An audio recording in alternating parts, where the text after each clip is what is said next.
Cette semaine, à l'émission, l'Astérix quitte Québec et se rend à Halifax. Le processus de transition à la vie civile sous la loupe lors d'une enquête du coroner en Nouvelle-Écosse. Et la force opérationnelle aérienne en Roumanie a complété sa mission. Bienvenue dans la revue.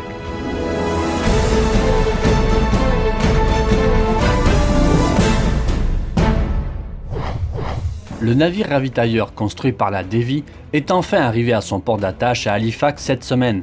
Son équipage de 36 marins marchands, épaulé de membres du personnel de Davy et de sous-traitants de l'industrie, avait un peu plus tôt mis à l'eau le navire de 26 000 tonnes. La livraison de l'Astérix représente le premier navire de soutien militaire à entrer en service auprès de la Marine royale canadienne depuis plus de 50 ans.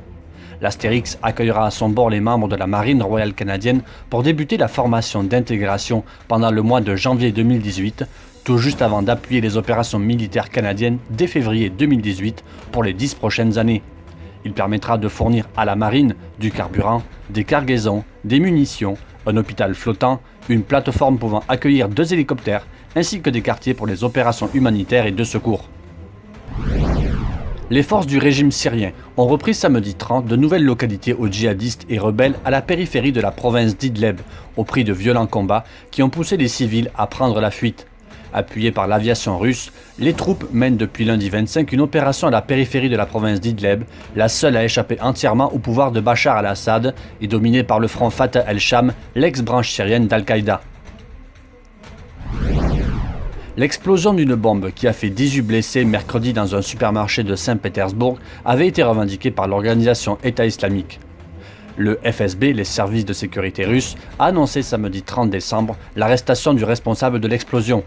Les autorités craignent le retour en Syrie des djihadistes ayant combattu en Syrie et en Irak. Près de 4500 Russes sont partis pour l'étranger afin de combattre du côté des terroristes.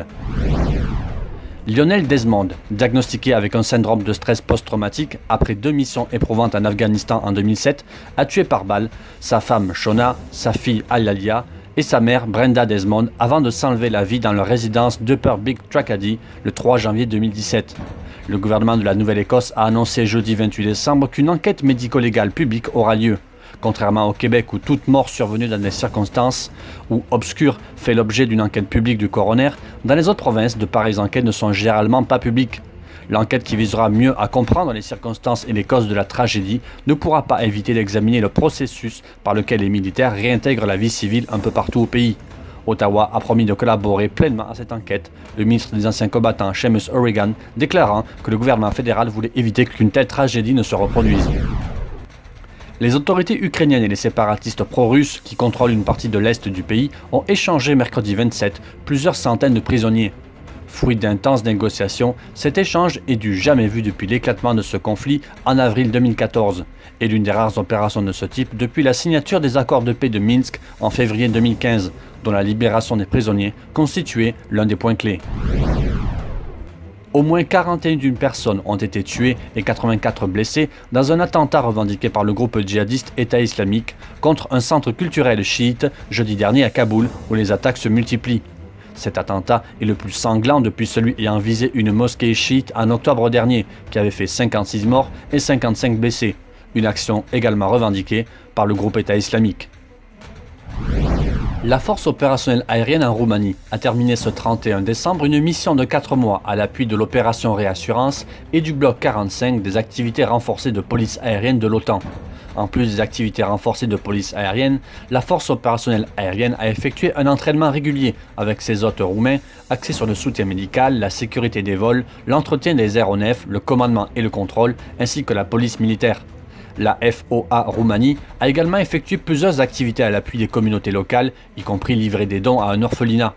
Les équipages de CF-18 Hornet se sont entraînés aux côtés des équipages de MiG-21, F-16, hélicoptères Puma et des équipages de F-16 portugais, des hélicoptères Black Hawk de l'armée américaine et des AWACS de l'OTAN. Voilà, merci d'avoir regardé cette revue de l'actualité de la semaine du lundi 25 au dimanche 31 décembre. Rendez-vous l'année prochaine.